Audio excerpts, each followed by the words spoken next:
Grab some popcorn and settle in. We have your front row seat for the Vancouver International Film Festival today on The Express.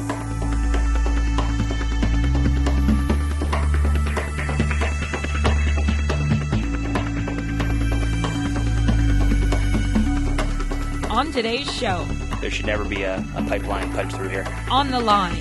The people who live along the way be the narrators and let them tell the real story. He's going to need constructive criticism, not a bunch of fake compliments. Everything and everyone. Really intrigued me from the first time that I read it.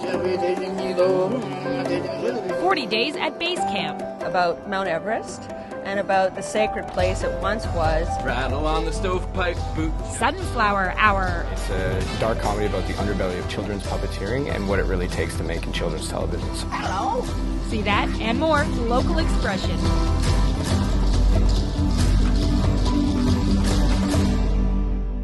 Welcome to The Express. I'm Johanna Ward at Van City Theatre for the 30th Annual Vancouver International Film Festival.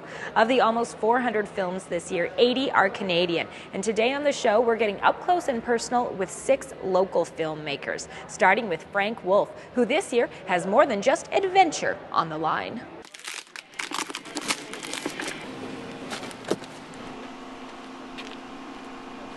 So Todd and I have just arrived here in Fort McMurray, putting the bikes together, and then we're going to head on out on the road. It was 2,400 kilometers in total, so 53 days. So did you each have your own tent? No. One tent, you got to carry it all. No luxuries like that. Oh, wow. Yeah. In the summer of 2010, Frank Wolf set out with fellow filmmaker Todd McGowan to hike, bike, raft, and kayak the GPS route along a proposed $5.5 billion oil pipeline. It's kind of a double meaning. So we're walking along the proposed Enbridge Northern Gateway pipeline route. So we're on the line, literally. And also there's a whole lot on the line for BC and Alberta. So you were wearing many hats yourself. A producer, director, cinematographer, and then editor when you got back? And navigator, everything, yeah. So you're definitely engaged throughout the whole process. No time to really think about anything else. No. So. And like you were literally on the line the whole time then? I was on the line, yeah, exactly. Deadlines every day, set by myself. Paradise. Door is open and this is where we're camping tonight. The film features Frank's signature sense of humor and casual charm. But for Frank, this project is no laughing matter. So this pipeline has a lot of consequences. I mean, economically, it threatens BC's $140 million wild salmon economy, as well as the coastal fishery as well. As long as there's no oil spill, we'll get these babies. And environmentally, it basically is going to grow the oil sands by 30%, which is already Canada's largest CO2 emitter. So the global consequences for this pipeline going through are really great. Because it will affect a lot of people's lives, just like in the Gulf of Mexico. The adventure eco-documentary follows Frank and Todd's journey and gives a voice to the people they meet along the way. I think I really I went in with a pretty, broad perspective, kind of being educated about the experience and talking to people along the way and learning from people who actually live along this pipeline and who work in oil and gas and who work in the fishing industry, what it means to them. There are lots of pipelines all through our lands. It also gives a voice to the remote wilderness before it's too late. And then once I was in the Rockies and I realized, how big this area was and how pristine this area was, how it would never be the same if this pipeline were to go through. And it's, these areas are very rare, they're very unique, and once you blow a pipeline through there, it'll never be the same. That's it, it's gone. It's a completely intact, roadless, ancient ecosystem, and for that reason alone, there should never be a pipeline punched through here. One thing with a project like this, which has basically $1 billion company like Enbridge backing it, as well as the federal government, is you don't get the ground level view. You have this overwhelming PR campaign that they're running, and people don't get the picture of the ground level view. And so I wanted to cut through all the rhetoric you see and kind of have the people who live along the way be the narrators and let them tell the real story. They're everywhere and they're just a fact of life, so it's to hear a new one going in isn't big news.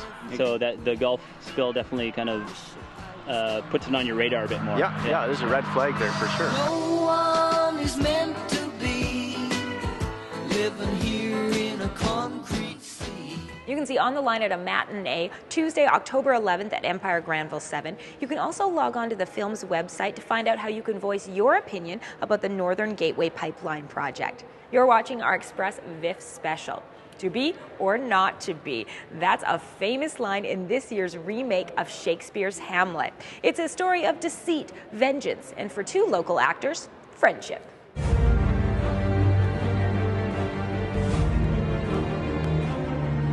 It's an edgy retelling of a Shakespearean masterpiece. Well, I remember I didn't want to do it, really. But for Bruce and John, this represents much more than a shared artistic vision. It's the culmination of a 20-year-old friendship that started high atop a mountain.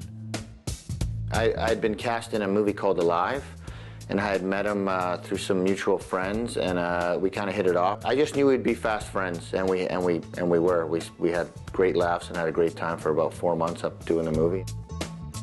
After Alive, Johnny and I moved down to LA together, and we grew as people and artists and actors together. Today, that creative partnership remains stronger than ever. The two produced and starred in this latest version of Hamlet, a remake set in the 1940s. Idle tongue. Go, you question with a wicked tongue. Why, how now, Hamlet? With my idea, I said in the late 40s for a couple of reasons. One, that it was still far back enough in time so it still retains some of that romantic feel, but also close enough in time so that a modern audience would not feel too distant from it. Lord Hamlet, he comes before me, pale as his shirt. Mad for your love? My lord, I do not know. Also giving the film its 40s feel are the rich, warm color tones. I wanted them to feel comfortable. I didn't want a coolness that you see in a lot of films now, a lot of blues and grays and that kind of stuff. Aside from the setting, this Hamlet strays little from the original, as virtually all of the lines stayed intact, which reflects the play's timelessness and relevance today. To be or not to be. It doesn't matter if you don't understand all of the dialogue, but you still understand what's going on because the emotion and the narrative logic of it is there. And I think that's what's great about this production. As for this Hamlet and his trusted Horatio, their story has a much happier ending, as the two will continue helping make each other's big screen dreams come alive. For whatever reason, we have a great collaborative spirit, and you know, the sky's the limit. It's just time and money. I'm Chung in Vancouver for The Express. All is not well. The movie has a bit of Vancouver history, too. It was shot entirely at the historic Highcroft Manor. And you can see the screening on Monday, October 10th, 6:15 at Empire Granville 7. You're watching The Express, and we have more from the 30th Annual Vancouver International Film Festival coming up. I feel like without film, I wouldn't be me. Like, I wouldn't know what to say to people. After the break, Real Youth. Uncle, I just told you. 40 days at base camp.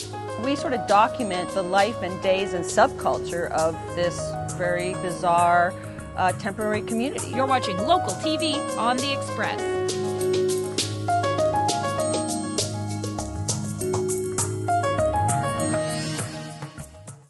Community programming on Shaw has been generously sponsored in part by...